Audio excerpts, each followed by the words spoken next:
Greetings, this is Ty Brown, and welcome to the One Question Leadership Podcast, where we highlight executive leadership in college athletics. We are here at the 2025 SBJ Intercollegiate Athletics Forum. I'm sitting here with Sean Frazier for another one of our conversations, which we try to have every time there's a conference or a forum or any kind of convention or anything like that. Greetings, Coach Frazier. Now, I never get the title right. I know it's like Vice President of Intercollegiate Athletics. Is that close? Vice President, Director of Athletics and Recreation. Okay, and Recreation. There you go. At Northern Illinois. Greetings, Frazier. Thanks for joining us. Not a problem, Ty. Anytime. Frazier, there's always something on your mind, right? There's always a whole lot of things happening. I heard Ross from Ohio State say today, since 2020, he went down a list of about 14 different things that have happened in the country or specifically in the industry that affects the thing you do, the quality things you do. And he said the three things that don't change is being in a classroom, developing young people, and then playing sports, right? So I do wonder about your thoughts on not necessarily the state of college athletics, but you're always trying to be strategic in making sure the institution you represent, Northern Illinois, is in a position to be successful athletically so that you are not upsetting the well over on the institution side. We're trying our best to exist on our own. That's kind of impossible. We're trying to do it so we're not messing up things over on campus. Talk to me a little about your thought process around all the things involved in athletics and how you have to think. Yeah, no, it's a good setup question. And what I can say is that very similar to what I said on our panel, trying to be the best version of ourselves, right? Understanding that we do not have a money tree in the backyard. People kind of laughed at that, but the expectations of our donors, our supporters, the folks that want Husky Nation, NIU to succeed, have those expectations because we've created those expectations, not just during my time, but before I got to NIU. So it's this process of continual self-improvement, but understanding that I'm at a public institution in the great state of Illinois that is dealing with enrollment and other types of challenges. Yep. And just the whole issue, the enterprise of higher ed, is demanding financially. So we can't be a burden to the university. We have to be part of the ambassadors of the Quan, right? We've got to be able to say, we're going to do this, but this is how we're going to do it from a financially and fiscally responsible perspective. So, and also do that without compromising standards. So standards, academic, athletic, I can't go on and on. So I think for us is continuously finding the way and reasons why we decoupled football, and now football is going to be going into the Mountain West. Our Olympic sports is going to go into the Horizon League. Our wrestling team is going to go to the Pac-12. So we've created a model where we've decreased expenses because we're more regional in our Olympic sport portfolio, and then we turn around and do what we do in football. We already travel nationally. We're heavily funded in that area. There's a lot of expense that goes along with that, and we needed a media rights financial scenario where it was feeding that dragon. So so this was a model that is not different from others. The two that we took from was Army and Navy. Army and Navy play in the American Conference, and then they play in the Patriot League for their Olympic sports. So we took a model, we saw a model, and I had a guy tell me, it's a great gig if you can get that, Sean. And we went out there and we said, you know what, let's see if that works for us. Yeah, I find that interesting because you think about separating from a conference like Mid-American Conference, right? NIU, they've been in there about 25 or 30 years or something? We've been there for at least that long, and we actually walked away from the MAC right, and had to come back. But we also didn't have the house settlement, the all transfer the things. portal, rev share, NIL. I could just pick one of those things, and we could say, yeah, that's probably a justification for taking a look somewhere else. So you look at for the lack of a better word, breaking up the one conference model, basically, right? Yeah. So football in the Mountain West. Football's in Mountain West. Football's in Mountain West, and then the Olympic sports are in Horizon League. And so you talk about saving costs regionally. Tell me about that in terms of, like, the Pac-12 is going to be just wrestling. Just wrestling. Yes. And then the Olympic sports Horizon League, is that a Midwest? All Midwest, from Green Bay to Right on Indy. down. Yeah, we got Robin Morrison Pitt a little bit. That's probably our father's deal there, but we're not going to Buffalo. We're not going to Amherst, UMass. You know, I'm not sending my tennis team, my soccer teams across the. So, from a financial cost reduction expense, we're minimally going to be saving right off the shoot $500,000 a year. And as we take a look at the scholarship allocations and others, it's going to be more. So, and then we've got fans and people that can actually now travel to our games, and we have access to NCAA championships.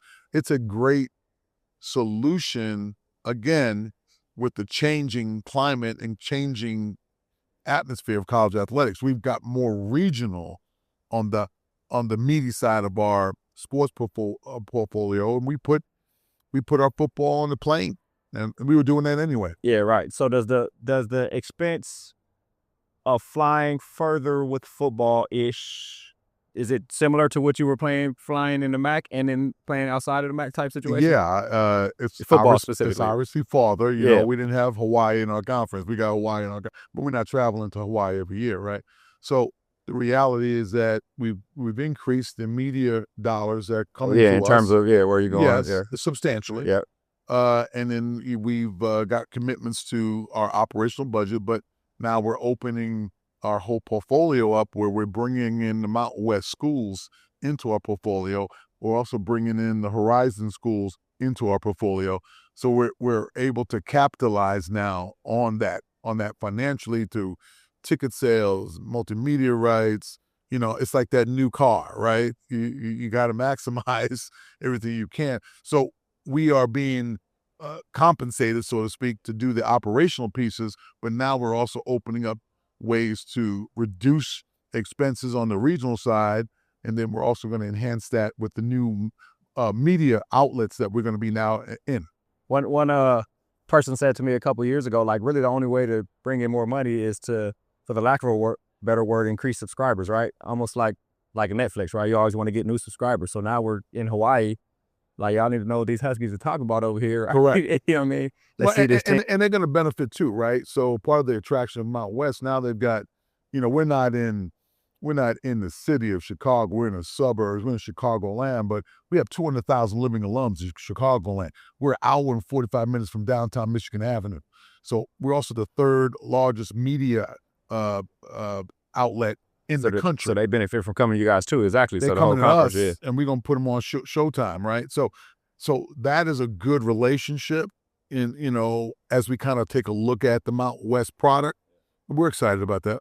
Tell me about the thinking behind, like, you looked at what Army and Navy do, and then how do you choose conferences? And I'll tell you why I'm asking this. I'm thinking about academia, right? Does the research of the institutions tie into those kind of decisions? Like, does that open up collaboration with schools when you're going to a conference that's outside of, I mean, I don't know if that ties in. It does. When I was at Wisconsin, you know, there's a big research connectivity, right, with the Big Ten. And you know, those are R1 institutions, land grant institutions, heavily researched, impactful, land, you know, all of those pieces. So now we've married up with these land grant R1s, state institutions. So it's good. It's a good relationship, and it enhances our profile, and we're on point, you know. So I think that if anything, this adds to the relationship and our profile overall, academically and athletically. Now it's up to us to capitalize on that. If we just treat it like a athletic conference, it'll just be an athletic conference. Yeah. But if we treat it with a research eye, or we treat it like an enrollment eye, potential academic partners and all those kinds of, then we drill down, because now we are part of those relationships, and they become more than just, I play football with this school. We just show up and compete. And my president and our board have assessed that. They see the opportunity, and part of our decision making to do this was based on, you know, hey, now we had different eyeballs. Yep. Yeah, I find that extra interesting. I think about private equity. I don't. My mind is not completely wrapped around it, but I did hear some things today, actually, that, if private equity comes into a school, you kind of move out the third party servicers, right? The Learfields, the Pacquiao, and the ticket sales, the StubHub, the whoever. That's a potential. Yeah. Right. I hadn't thought about that, right? And I'm sure those third party services are like, hey, what's happening out here? So, right. Uh I still am trying to figure out, if private equity comes in, is it just making the things we do better by increasing the manpower and the potential expertise? Or are there things that aren't being done that they want to? I mean, I'm not sure about the return. I don't understand what the return is, other than, I guess, increasing manpower and expertise will actually help you to be better. But it still seems like that's not enough for me to give you a return on $100 million. I mean, I don't know. So talk to Yeah. me a little bit about that. Well, some of these numbers are huge, right? I think in our case, as we take a look at all investment, because that's what this is. This is investment. This is a partnership. People are looking at us as a possible commodity, an ability to drive revenue. That's the bottom line. So when you look at that from a business enterprise, you look at it from, okay, here's the verticals on X, Y, and Z at this place that can drive revenue. That's that return, that ROI, that return on the investment. I think that when you take a look at the private equity models that have been out there, and why it's a little bit muddy, is that you're dealing with state institutions, private institutions. There's more regulatory connectivity on these things than just, okay, here are your football team, your basketball team, your porn rights, your naming rights. There's more to that, because now you're talking about state property. You're talking about institutional responsibility. There's more than that, right? So it's not just you can just sell this. Hey, it's not an ad on a billboard or whatever the hell it is. It's more there. So I think that you take a look at private equity and private capital, which I'm more of a favor on the capital side, because I'm looking for a partnership. I'm not looking for a glorified loan. Not to say that private equity is a glorified loan, but people are looking for something on, we give you something, they want something in return. I'm looking for a partner to come in and say, okay, from a sponsorship standpoint, we like your brand. We like what you represent. Here's some of the things that we can do if we invest in you that you can do better. Maybe you currently are doing. Maybe it's just a ticket operation. Maybe it's something else. But at the same time, my bandwidth only says I can do it this level because of where I am financially. If they turn around and add XYZ dollars, and in the case you just said, 100 million, maybe they can see that, hey, I can take your X 100 and I can make 200, I can make 300. And by the way, I want a piece of that because I've invested in that enterprise. So that's kind of what you see when you see these big deals. Yeah. I think for someone like us, we do have something that we didn't have before. We're going to the Mountain West. We're going into the horizon. We've got now new shiny toys that you might want to partake in, you might want to be involved with, and you might see a way that you can enhance that experience further. And by the way, if we give you X to enhance it, is there a percentage, there's a partnership that we can have. So a bit of a sponsorship component of that. So I think all of that has to be spelled out, because all the regulatory, all the things that go on with state statutes and what have you, in the great state of Illinois, need to be observed. But I think it's a great conversation to have that we didn't have before. So I think that's kind of where I'm at with it. I find that interesting. So, well, A, I want you to tell me the difference between capital and equity. But then two, we think about like venture capitalists, right?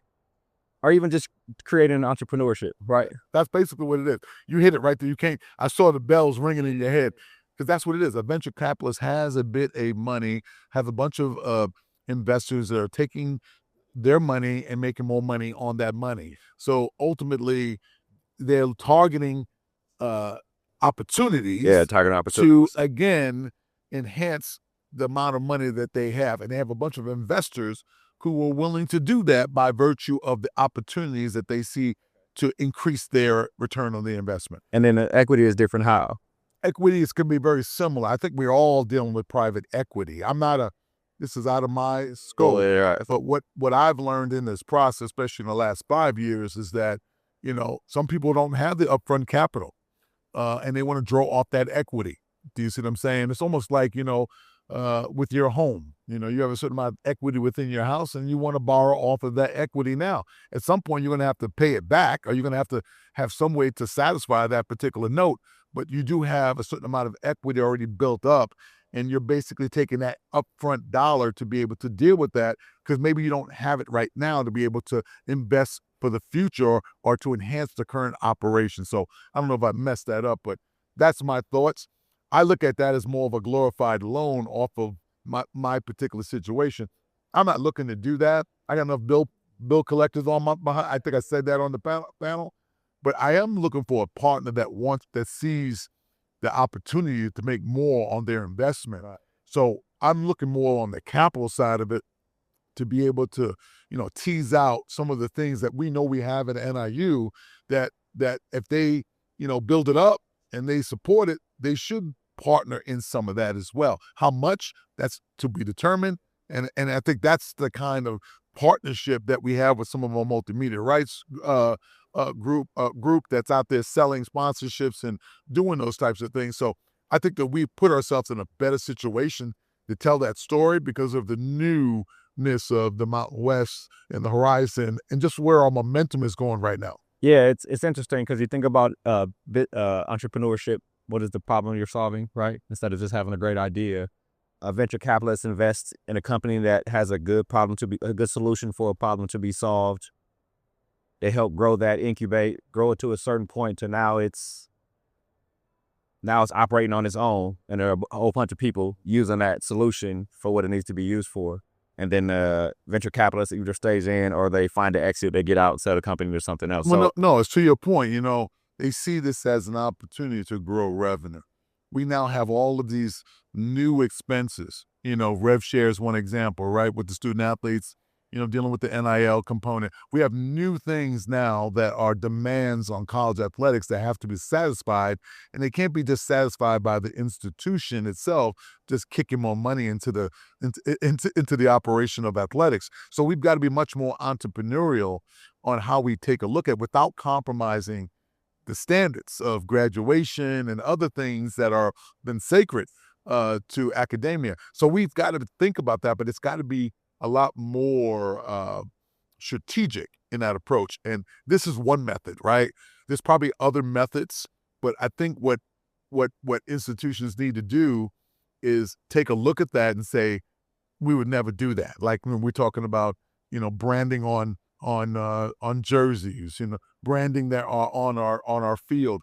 No longer we can just say we don't do that any longer. Yeah, that's the enterprise that where we've come. Where we come. Especially now, we're talking about pay for play. We're talking about rev share. We're talking about all of those things. We've got to be thinking outside the box to a point. I'm not a big person on putting slapping a brand on everything. But it's here. It's here. So what is, I think when my brain was formulating here, I saw something in the ticker this morning, and the blurb talked about somebody saying, like, all these things we talk about are just a symptom, but we're not getting to the real problem. What it actually is the problem? I mean, there are a bunch of schools that can't bring in enough revenue, and is the problem that they're not bringing enough revenue, or that they are overextended in terms of what they offer in college? I mean, I don't know. Yeah, I would argue this. I think the real issue is that we're all not, really working together. I think we're our own worst enemy relative to the governance. We change rules at a flip. We don't have accountability on some of the things that are going on relative to managing these new rules that we have every 5 minutes, from the SCORE Act to CSC to all these different things that are so-called new. We haven't put enough guardrails up to be able to operationalize it. So therefore, we change every 5 minutes, and we get people on the national media or whatever that will pontificate about, why did we do this? Why did we do this? And we backtrack. So we are definitely our own worst enemy when it comes to that. And we legislate the hell out of it, and then we complain about when it doesn't work. So it's constant like that. And people use, terms like it's the Wild Wild West. Well, we created the Wild Wild West. So I think it's important for us to kind of, take a deep breath and fix it. And how you fix it is you put things in place, and then we deal with the consequences from there. I think now, we let the genie out of the box, so to speak, and now we're trying to figure it out. Well, this whole issue about pay-for-play was always going to happen. We should have done a better job with operationalizing, like, what it's going to look like. Now we have people, every time Dick and Harry, saying, this is how you fix it. And some of these folks, quite frankly, are just not experienced or have the expertise to do it. They see it through their eyes, so henceforth it works for them, not necessarily for the enterprise of college athletics. Is there a way to get everybody? I don't know if we can get everybody on the same page. And so then if you can't get everybody on the same page, then people have to make decisions like going into different conferences. You see what I mean? Yeah. Like if I am in a situation that forces me to have to think for myself and my specific entity, then I'm going to make decisions that work for my facility. Well, and we've seen that a lot with big, huge schools, right? But it doesn't necessarily help everybody. Yeah, and it was not a choice by virtue of, for me and for our institution, which we went through a very robust review if this was the right fit for us in our, decoupling football situation. I would have much rather work with my colleagues in the G5 to talk about fixed football. What can we do? Let's Instead of fixing everybody else, well, the issue has been football, right? But I work for NIU, and my job is to make sure I take care of NIU and position Put it in the best possible. So the frustration there is that I'm a part of the problem by virtue of taking just care of NIU. But again, looking at my paycheck, looking at the people that need leadership from me, this was the best we could do at this point in time. Right, to make this happen. Excellent conversation. I'll ask you one more question. The conference thing, change and decoupling football, is this something where when you sit down with the president, you're like, hey, I have an idea and I'm going to come back to you in a year and it's going to sound a little crazy, but I'm going to have some research behind it. Like, tell me how you come that conversation, how you come to that. You know what I mean, and I love my president. We've been together a long time. President Freeman is definitely a visionary. First female president at NIU. She understands, some of the crisis and some of the issues and drama around higher education. And it was just like that. This is back in 21. I was at a NACDA convention, and I remember, what happened was what? Pac-12. Start moving around. We had two defection schools of USC and UCLA going to the Big Ten. And it started that conversation. That's when it started. I don't think I worked up enough nerve to go in to talk about what was happening until I knew what was going on, but we just did that. We had a one-on-one meeting, and I had a meeting with her, and I said, listen, what if? And it was just, this is what I hear, this is what I see. Here's the people who have contacted me about a possible situation.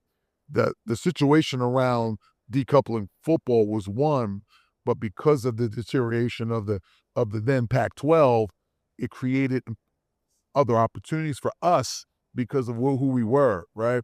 So it just like that, being transparent. I highly recommend that you have these conversations with your leadership as soon as possible, so it's not a shocking endeavor, because it takes so long to vet these things properly. If you just say, oh, by the way, hey, we're going to move to, that's not how that works. So I think that with her, it was really like, oh, this is what I've been told. This is what I think.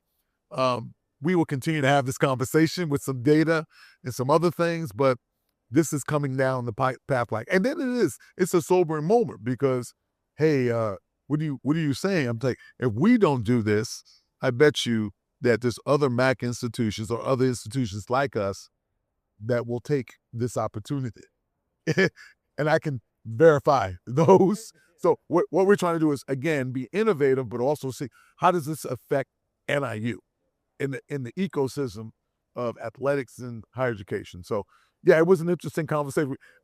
We still talk about that day, and it wasn't just, okay, boom, and then. Yeah, it was a ever-evolving, like, this is what it is. And my leadership, data-driven, very comprehensive approach, measured, doing the right thing, doing our due diligence, as we should.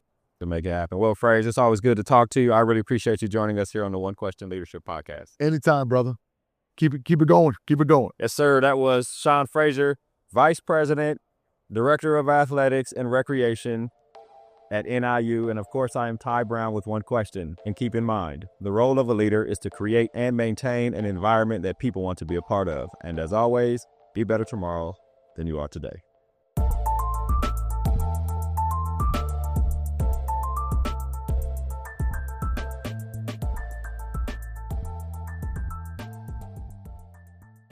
This episode of the One Question Leadership Podcast is produced by Spades Media Group, solving problems using creative leadership.